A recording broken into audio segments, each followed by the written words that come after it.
Welcome back to Legacy of Kain Defiance. We are still backtracking. I mean, re-backtracking, because I think this is like the third time we are entering this particular corridor. Yay! That said, in this update there will actually be interesting stuff happening. So that's nice.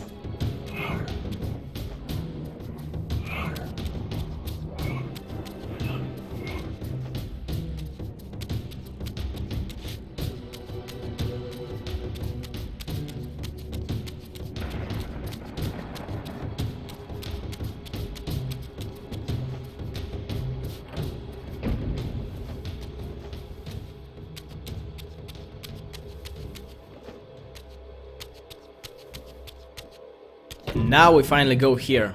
Remember how I said last update that this was progress? This is progress.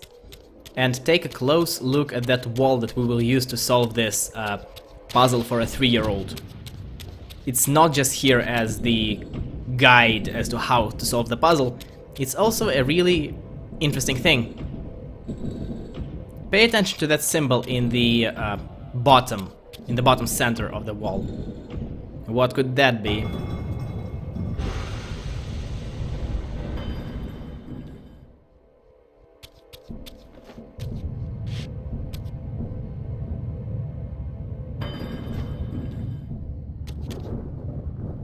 Perhaps this arcane emblem would unlock the sealed door in the crypt.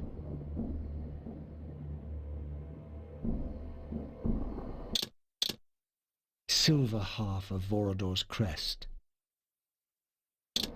Well, I suppose it would unlock the crypt if it wasn't, you know, a half. Also, I really like these names for the items because most of them are just descriptions, just plain descriptions of what the items are. This is literally silver half of Vorador's crest. Although, as we will see a bit later, it's more like 2/3 of Vorador's crest, not half.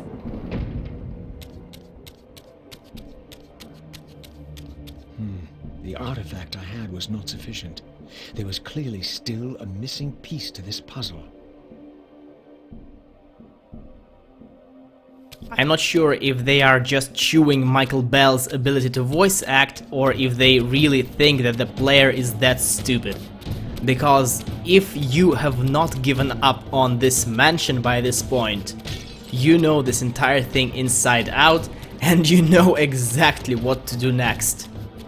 Which is to backtrack through the fire door through the second corridor, which also has a newly cracked wall, which is now progress.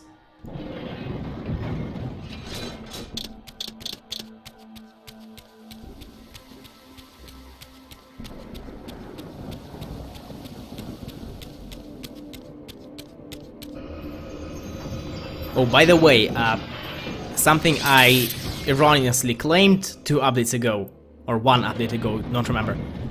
The statue in the pool room, the one on the ground floor of that room, it's not actually a vampire hero, it's actually Janos Audron.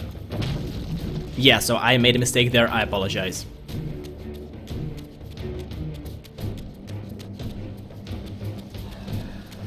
I hate this camera angle. Again, thankfully now we don't have to do any platforming, so now we can run away in fear, which is the correct approach 99% of the time.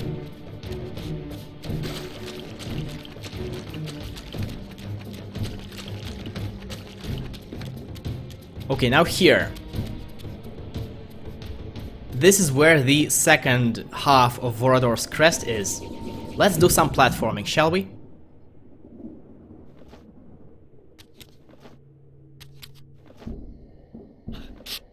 Wait, what? Okay, now the correct way to do this is to switch into the spectral realm.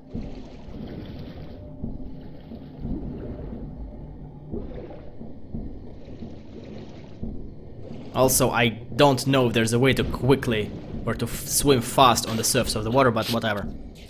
The correct way is to spectral realm. I don't care.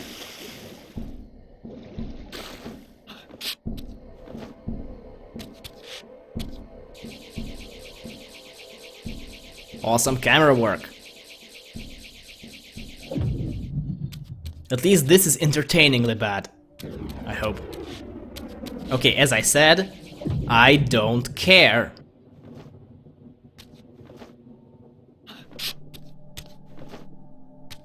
Nailed it. Ah, here was the second piece of the emblem. Now, undoubtedly, the crypt door could be opened.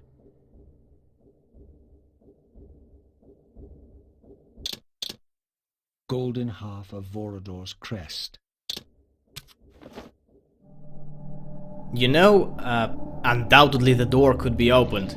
I think that if this is written under the assumption that the player is an idiot and doesn't remember what door you're talking about, then you want to actually clarify what door you're opening. Okay, now this, I will shut up here, and I will make a point of not speeding or cutting any of this up or out. Cutting out, speeding up.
Okay, we're almost done.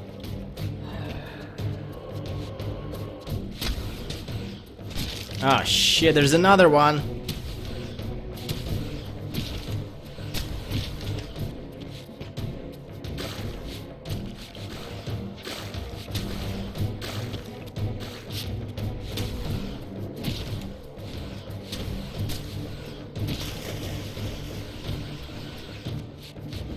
Note to self, avoid fighting on uneven terrain whenever possible.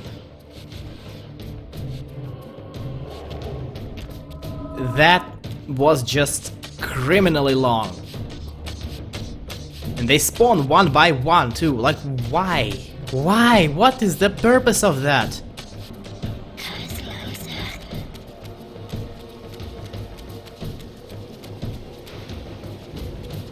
Yeah, at this point I've had quite enough of these revenants and I'm not fighting anything. I'm sick of it, and I'm also sick of this fucking camera transition. Multiple transitions. It would have been fine if there were only one transition. Hashtag cinematography.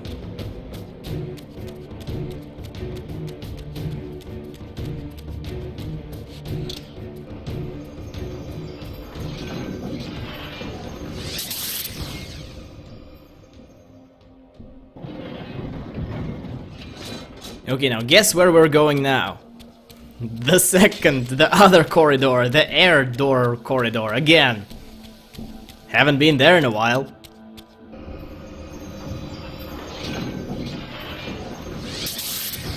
As I said 2 updates ago, I'm doing this in the single most inefficient way imaginable. If you know in advance what is where, you can plan out the run through the level so that you go through the fire door corridor first and get that part of the emblem, and then you go here and get the second part of the emblem and automatically go here. But you have to know it in advance. In advance. Otherwise, even if you know what you're doing, it's gonna take you the level is gonna take you an hour and a half.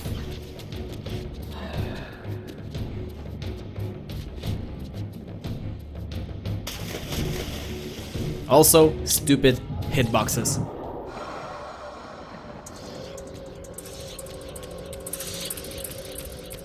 And this is where I'm doing science.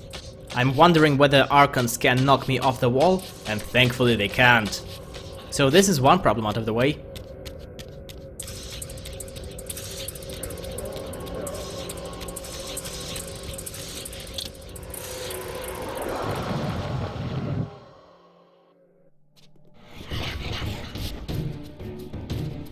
I am not a vampire.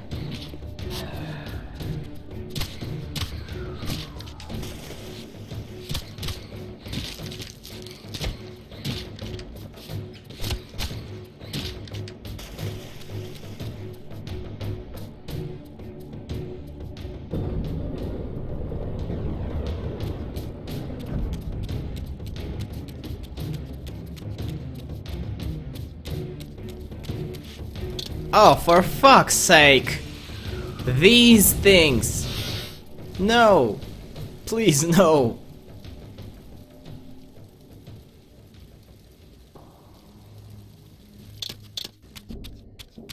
Okay, sadly I don't have the conflict reaver. I mean the conflict emblem. And saving wouldn't help here, doesn't matter. No conflict emblem, but at least I can unleash an energy blast upon them. But yeah, once again, I am not cutting or speeding up anything just to make a point of how long or how even longer it takes to beat them as Raziel. Because you can't even soften them up using, well, themselves. There is no hate to inspire. Raziel is a peaceful little fella.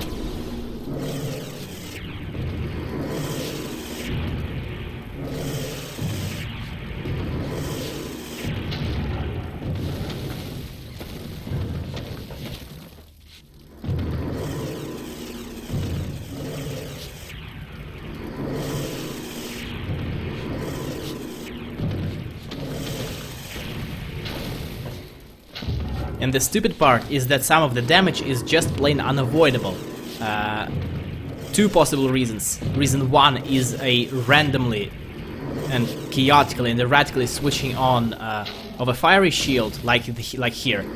And the second reason is you being in the middle of an attack and getting hit by this fireball.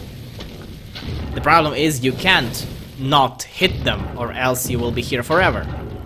Well, not forever, until your health runs out.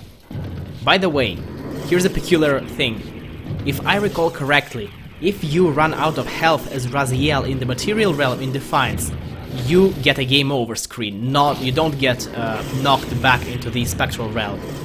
At least that's how I remember it, although I never actually bothered to check it in advance. And it's something that I will in fact check when I get to recording chapter, it's chapter 10, which is 1 to 3 updates from now. But I'm pretty sure that you get a game over screen. Okay, finally! Finally it's over!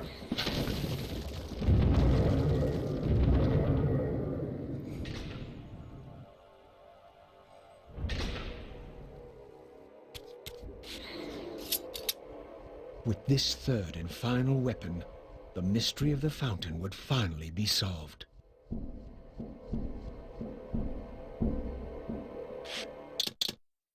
Soul Stealer.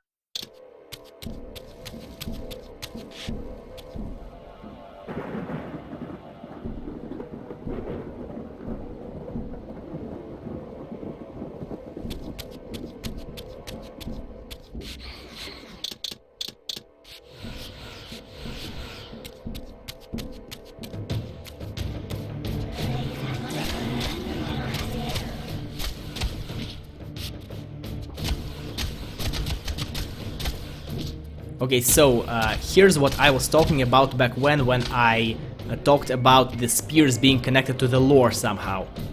If you don't know the story of the Legacy of Kain series, and you have not yet caught on to it, here's a hint. Heart Seeker. Blood Drinker. Soul Stealer.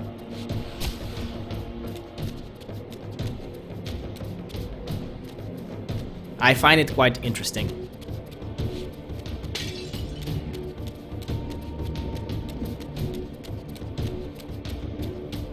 Okay, and now, I wonder what we have to do now. Actually, we don't backtrack, not yet. Now we turn on the portal, finally. Finally! And we get into the next elemental forge.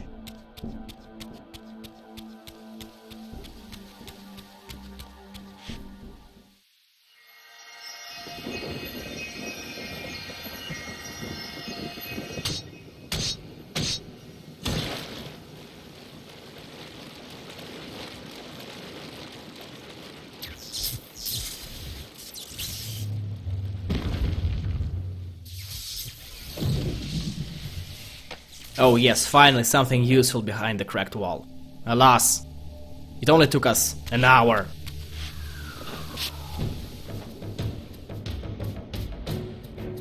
Yes, an hour. We're literally 1 hour into the level. We're about halfway through it. Ha ha ha.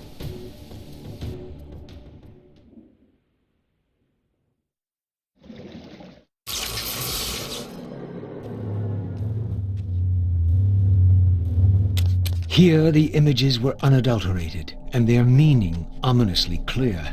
The vampire hero, the bearer of the reaver blade, was confronted by an adversary worthy of his powers. The enemy race, long banished, had a champion of their own, with flaming eyes and a fiery sword. The resemblance I bore to the adversary mocked all my hopes. Had Kain been the vampire hero of prophecy all along? Did he suspect what I was? For if I was this foretold adversary, then Mobius was right, and had always been right. I was destined to fight Kain and destroy him, or be destroyed. What part did free will play in any of this? So basically, Mobius is right because a bunch of old-ass paintings say so. Yeah, makes perfect sense. Raziel is such a gullible character. Which is what makes him a good character. He's so insanely flawed.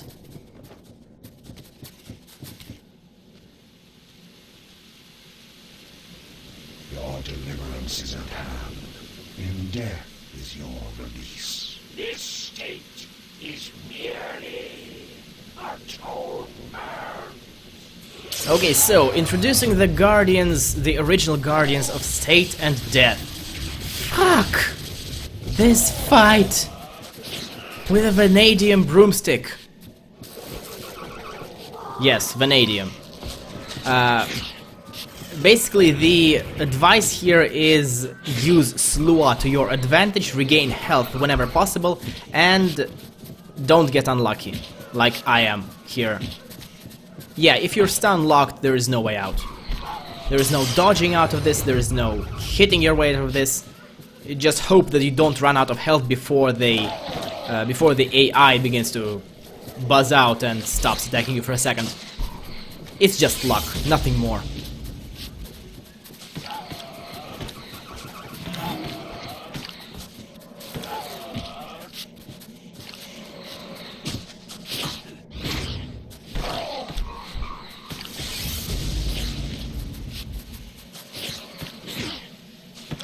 At least we have the Slua here, so we don't have to do this with only one health coil.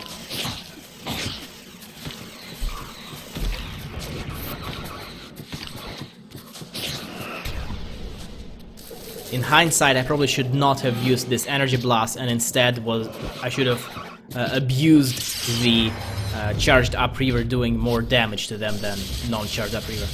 Also, this attack is annoying. Really annoying.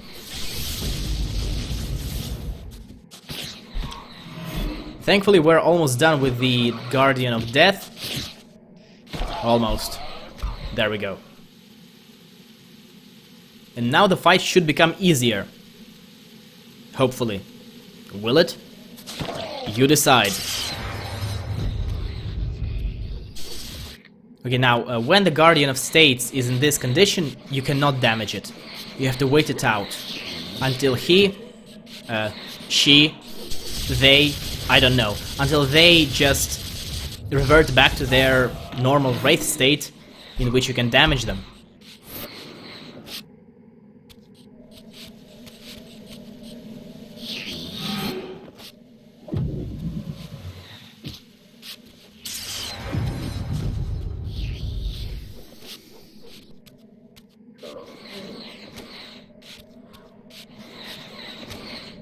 Wow, this is a bright flash.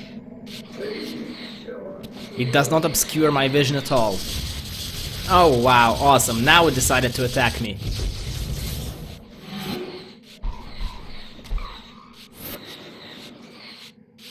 Again it's become this flash slash mist. And it's reverted only to revert back again. Look at all these openings I have to damage this guardian. So fascinating.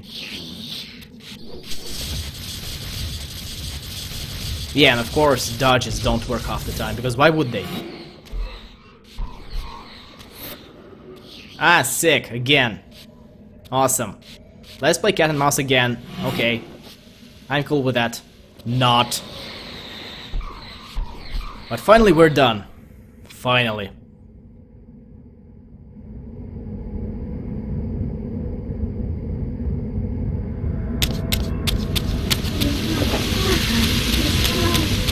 He's lost again. I'll get to him, but I'm so tired. So very tired. There was nothing, so much dust. I couldn't clear it all away. Then the winter came, but it was always dark, and I didn't understand. The sun had gone. Was it? Because we were inside, but there were such trees.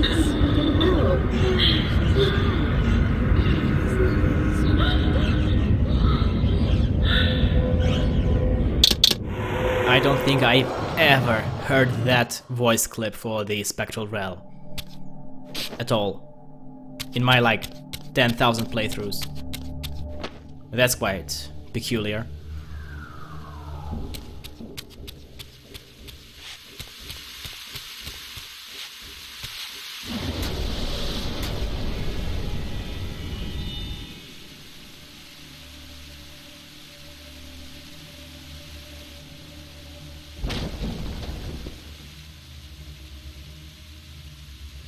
Once more, the Reaver absorbed the spirits of the former vampire guardians, and thus was imbued with the elemental power of water.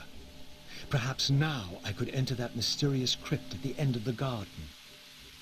Perhaps. We will figure out next time. Thank you for joining me. Goodbye.